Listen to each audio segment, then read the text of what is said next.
अंत में एक और पेड़ है। उस पेड़ और मेरे पेड़ के बीच हमारे चाचा का पेड़ है।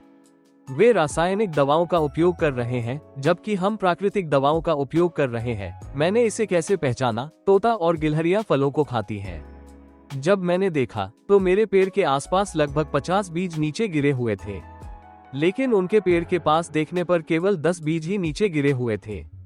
इससे मुझे स्पष्ट हुआ कि पहले वे हमारे पेड़ के फलों को खाते हैं और जब वहां नहीं मिलता तब अगले पेड़ की ओर जाते हैं। यह मेरे लिए एक महत्वपूर्ण संकेत बना। मैंने जैसे ही FL77 का उपयोग किया, तुरंत अच्छी विकास हुई। इसमें कोई कमी नहीं कह सकते। पिछले 4 वर्षों से मेरा विचार है कि मुझे रासायनिक खेती से बाहर आना चाहिए। नमस्कार, मेरा नाम त्यागराजन है। मैं सलेम जिले में रहता हूँ। मेरे पास 3 एकड़ जमीन है, जिसमें लगभग 1.5 एकड़ में आम का बाग है। इसके अलावा 1 एकड़ में नारियल का बाग है और बाकी जमीन बरानी है। नारियल के लगभग 50 पेड़ हैं और अभी मैंने 50 नए पौधे भी लगाए हैं। मैं पिछले 1 साल से आपके YouTube के माध्यम से देख रहा था। इस साल मैंने सोचा कि इसे खुद करके देखना चाहिए और अब मैं इस प्रयास में लगा हुआ हूँ। मुझे विश्वास है कि इसके परिणाम अच्छे होंगे।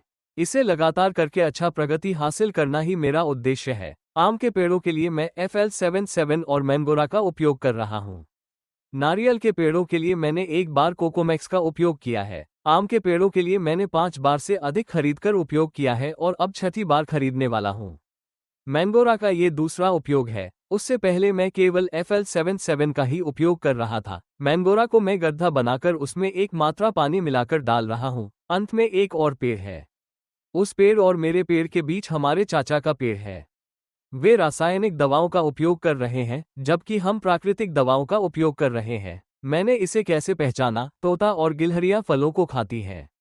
जब मैंने देखा तो मेरे पेड़ के आसपास लगभग 50 बीज नीचे गिरे हुए थे, लेकिन उनके पेड़ के पास देखने पर केवल 10 बीज ही नीचे गिरे हुए थे। इससे मुझे स्पष्ट हुआ कि पहले वे हमारे पेड़ के फलों को खाते हैं और जब वहां नहीं मिलता तब अगले पेड़ की ओर जाते हैं। अब मैं इसे खुद अपने हाथ से करके उसी को बेचने का विचार रखता हूँ।